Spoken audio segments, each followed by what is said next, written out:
باسم القادر علام الغيوب والعيوب. سريعا الموضوع رد على فيديو الفنانة القديرة الخلوقة، نصيبة السينما النظيفة، الفنانة عبير فاروق، أختنا وصديقتنا وطبعا أنا بقول الكلام ده وأنا مجبر. في الزمالك من سنين وفي المقطم والمهندسين كنا بنتجمع كتير. شرفتني مرة الفنانة عبير فاروق وطلبت مني دعمها في كذا حاجة، ومنها السوشيال ميديا، انستجرام، فيسبوك، حاجات كتير. طلبت ده مش مني كمان تحديدا، طلبته من فريق عملي، ناس الحمد لله رب ذو كفاءة وأدب وذوق، وهفضل أشكرهم طول الفيديو لأن هو ده معمول ليهم، وأنا مجبر أنا أقول الكلام دوت بحسن نية. طبعا حاولت أخلص كل حاجة، لكن الموضوع طلع بره الإطار اللي المفروض يكون فيه بذوق وأدب وشياكة وعيش وملح وحاجات كتيرة قوي المفروض تتقال. لقيت اتصال من الفنانة عبير فاروق، طبعا قالت لي عندي مشكله فقالت لي حاجه كده، فقلت لها ما تخافيش واحنا معاكي وما يهمكيش اي حاجه، مفيش الكلام ده، ما تقلقيش. وقفلت قلت لها انا مشغول، سيبيني وهنتقابل ونظبط الدنيا، وما تقلقيش في الكلام اللي انت بتقوليه دوت، ما تقلقيش منه. المهم وليس الاهم، لقيت بعد كده اتصال تاني، برضو الفنانه عبير بتقول لي نفس الكلام، بس بقى ايه، خد حد تاني يقوله لك. فالموضوع بدل ما كان بيتقال لعبير لقيته بيتقال لي احنا المتحده وتبع السيسي، واوامر جايه من فوق، ولازم ناخد الصفحات ونكمل ونعمل ونسوي. ولقيت الموضوع فيه صيغه، اللي هو فيه صيغه تهديد كبيره حصلت في ظرف ايه بقى؟ في ظرف ان بعد لما قالت لي انا عاوز الصفحه، طب خدي الاكونت ده حطه على الصفحه. فانا قلت لها اوكي، هاتي الاكونت حط على الصفحه. بعت الاكونت ده للبنات اشتغلته. قال لك في رمز بيجي، بيطلع رساله بتيجي على الايميل الجيميل، عشان ترجع تاخد الرمز ده والكود ده تحطه على الفيسبوك، علشان بعد الباسورد عشان يقبل اي اضافه.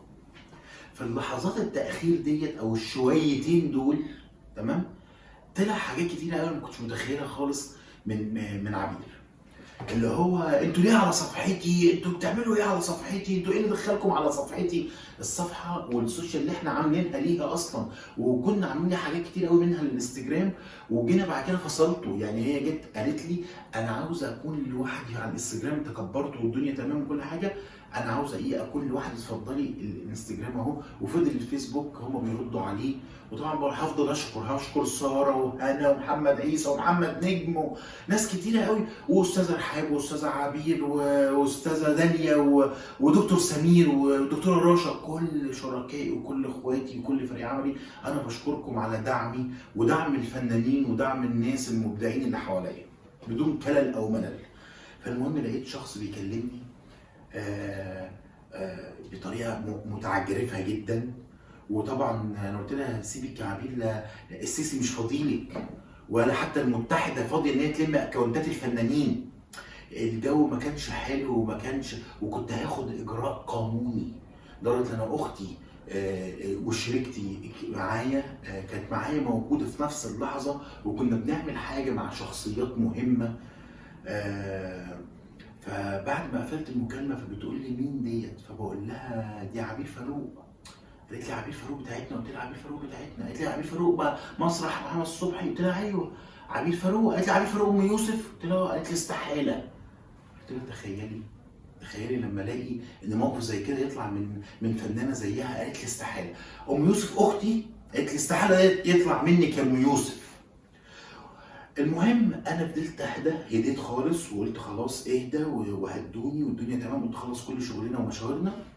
ورجعت لقيتها مكلماني، قمت متصل بيها، ايه يا عبير في ايه الكلام ده كله؟ لا ده عادي جدا، الايميل اتاخر، وبعت لها سكرينات شوت. وقبليها لقيت بنوته محترمه عن الولد اللي اسمه علاء او عادل او كده، اسمها منى جلال، كلمتني بكل ادب، قالت لي لا كلام حضرتك صح، لان الاختلاف اللي حصل هو ليه مفيش حاجه اسمها رمز، ومفيش حاجه انت بتشتغلنا انجز. مع ان انا ما كنتش قبل ما انا بعمل الخطوه دي لعبير، يعني انا بس ايه بدي اوردر، لقيت كلام وضيع بشكل وحش قوي جدا، وعبير بدون اي رد ولا اي استسلام مستسلمه، وكانت باينه قوي ان هي خايفه، فانا بشجعها. فالمهم انسحبت لغايه ما لقيت الاتصال بتاع منا. يعني كلامنا صح، والولاد والشباب اللي شغالين دول ما بيكذبوش. فلقيت الموضوع اخد اطار وحش جدا، وانا بكلم عبير لقيت الدنيا عاديه، ممكن نعمل اللي احنا عاوزينه، وقلت لها ده الايميل مليان رسايل فاحنا بنمسح الرسايل، لحد ما جت رساله ان لا لازم تمسح رسائل تانية او نشترك.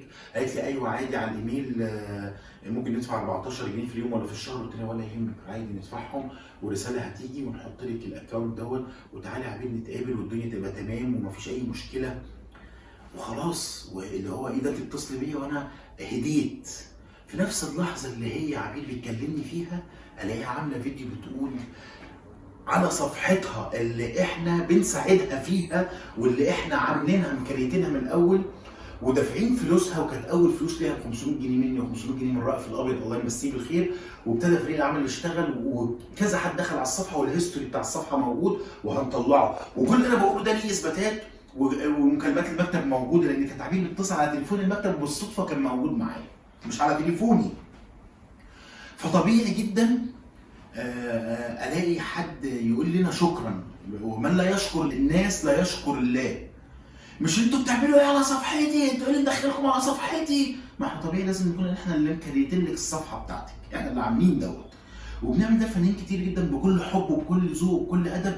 لكن اكتشفت الموضوع راح في حته تانيه خالص، وفي نفس اللحظه اللي انا هقابلك فيها ويلا نتقابل بكره عشان تاخدي الحاجات اللي انت عاوزاها، وده سهل الموضوع، ما فيش فلوس بينا، ده احنا بناكل وبنشرب مع بعض عيش وملح، فما فيش فرق بينا، ده المفروض.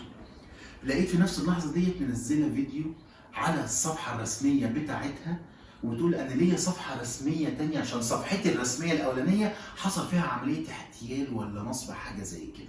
وده وصل لكل الناس اللي كانت بتحبك، وانت كنت بتروحي تقعدي معاهم حتى بعيد عن وجودي، كنت بتروحي وتحضري وتيجي الاستوديو وتيجي الاماكن بتاعتنا وبتحضري وتقعدي معاهم.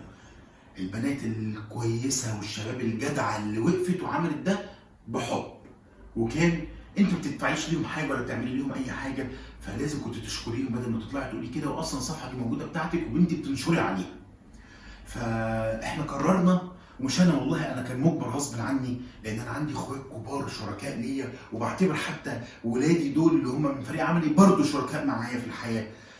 فكله قرر ان صفحتك انت هتتغير، واي حد عاوز يشتري الصفحه دي بالفيديوهات اللي هتحط عليها بعد كده كمان، والفيديو دوت الفيديو اللي انت عملتيه يا استاذه، اي حد عاوز يشتري الصفحه يشتريها ويدفع فلوسها تبرع لاي قسم بيعالج مرض الام اس في اي مكان او لمستشفى بهيه، ويدفع واللي يجيب يبعت لنا الايصال هنديله الصفحه ليه. وده كله علشان عيب اللي حصل، عيب انسانه خلوقه تقول الكلام دوت على ناس هي حبتهم وحبوها وقفوا جنبهم وما تاثروش معاهم في حاجه. مش هقول اكتر من كده، وهنقول شكرا سلاما. صدق.